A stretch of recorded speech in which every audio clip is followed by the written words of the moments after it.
Thank you for coming by. This is an American project.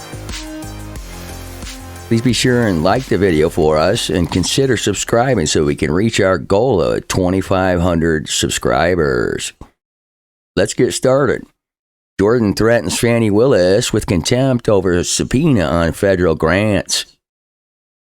House Judiciary Committee Chair Jim Jordan threatened possible contempt proceedings against Georgia's Fulton County District Attorney Fani Willis over a subpoena requesting information about her use of federal funds.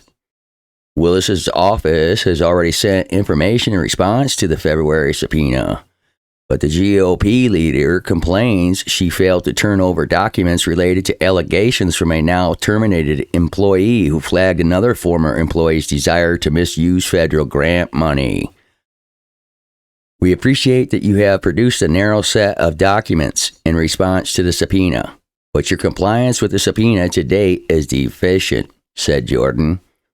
If you fail to do so, the committee will consider taking further action, such as the invocation of contempt of Congress proceedings.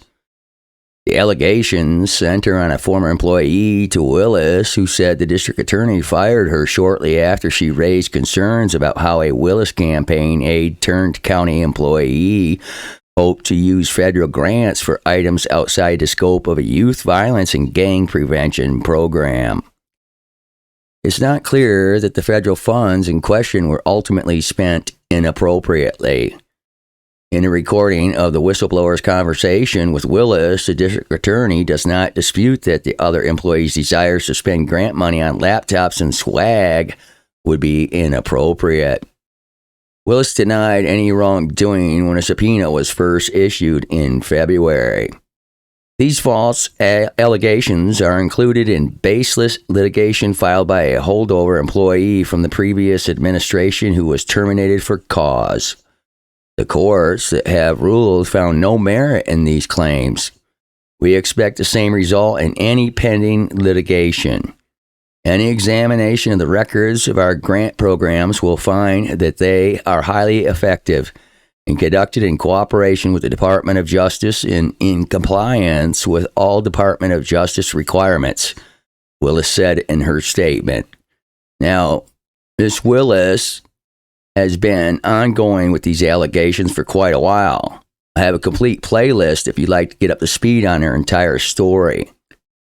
Amanda Timpson says she has a couple hundred documents to prove that there was a problem. She says this directly to the board in a public meeting that was recorded. Let's take a listen right quick. On April 4th, 2022, just 90 days after I was fired for blowing the whistle on Fani Willis and her administration and walked out of this very building by 7 armed investigators, my attorney sent each commissioner a draft complaint with 18 exhibits totaling in over 200 pages. Thursday's letter from Jordan indicates he remains focused largely on any documents that could be related to the whistleblower's claims, including her office's coordination with the Justice Department offices that oversee the grant funding. The allegations in the public realm about your misuse of federal grant funding are concerning, and the committee has an obligation to examine them, Jordan wrote. According to Jordan, Willis's office turned over 15 award letters from the Department of Justice's Office of Justice Programs and Office of Violence Against Women, and approximately 27 screenshots of expense budget summaries. Okay, and there you have it. We'll keep an eye on this. Thanks for coming by. Please be sure to like and subscribe and really appreciate it, and have a great day. God bless.